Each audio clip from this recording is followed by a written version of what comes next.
2011 started with a snowstorm, and a snowstorm, and another snowstorm. When you add it all up, this January was the snowiest month in Connecticut history. In some parts in our backyard, there are 8 feet of snow. So there's nothing you can do. The storm on January 12th set the record for the greatest snowstorm in Metro Hartford. I am up to my knees in snow.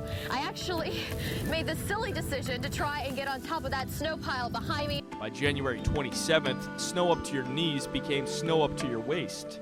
These are the problems right here, these huge mounds of snow that are just creeping into the roadways. And after tonight, these mounds are just going to get even larger. 54.3 inches of snow later, it was too much for roofs like this one in Manchester or for this building on Main Street in Middletown. So as I made right in front of my door, I hear rumbling. Came down, the fire department was already there, and then all of a sudden they said, run, the place exploded. I was like, Mike! It was like, I ran over here and I was like, whoa! By March, the snow melted and in came the spring rains. By the morning of March 7th, some rivers raged out of control. The heavy rain left behind rising rivers and streams all across Connecticut. In several towns, residents had to be evacuated, including here in Southbury. Parts of the state saw the worst flooding since 1984. After the spring floods receded, spring severe weather moved in. This EF3 tornado tore across western Massachusetts, flattening entire neighborhoods on June 1st. America's vicious and destructive run of weather hits close to home. Tonight, Springfield and much of western Massachusetts is stunned by deadly tornadoes. At least 4 people lost their lives in these twisters. All of Massachusetts is under a state of emergency tonight. I still don't comprehend what happened. I haven't slept since then. It's a lot to take in. For 37 miles, houses were flattened by New England's most destructive tornado in more than 20 years that stayed just miles north of Connecticut. A heat wave in July set records, including the hottest day ever in Hartford and Bridgeport with 103 degrees recorded. But Irene was the real story of the summer. The storm churned north, making landfall just west of Connecticut as a tropical storm on the morning of August 27th. Even though it wasn't a hurricane, it packed a punch. This is probably the heaviest wind that we have seen all morning long. And right now in Old Saybrook, all roads in the town are closed to local traffic, and this is why. The storm surge flooding on Long Island Sound was the worst in decades.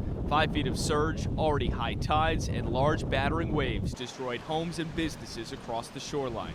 There is water half a mile inland from Fairfield Beach Road. Around 9:30 Sunday morning, I noticed my landlord's jacuzzi was in the backyard, along with the deck.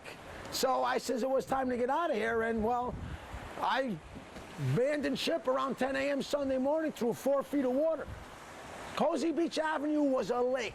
Away from the Sound, nearly 10 inches of rain pushed rivers like the Pequabic in Bristol and Plainville out of their banks. For days, power crews raced to restore power to the hundreds of thousands left in the dark as wind gusts downed trees and power lines. More heavy rain 10 days later caused flash flooding around Hartford, including here at the University of Hartford. 2011 will go down in the record books as the wettest year on record in parts of Connecticut, a full 2 feet above average.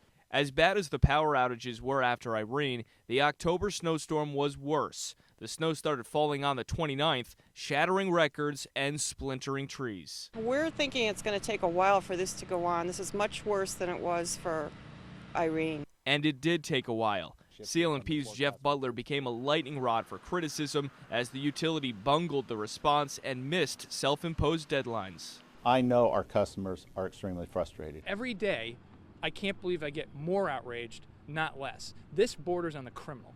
Hundreds of thousands spent days in the dark. That meant stocking up on firewood, waiting in long lines for gas. I ran out of gas right before I was supposed to come over the pump over here, and my brother came and pushed me in. And our gas tank's on the other side, too. And packing storm shelters while utility crews worked to get the power back on. By the end of the storm, Butler was out, and there were 10 storm-related deaths in the state. The October snowstorm was arguably one of the most anomalous weather events in years, and a seemingly fitting end to what was one of the most extreme and bizarre years of weather in recent memory. Ryan Hanrahan, NBC Connecticut News.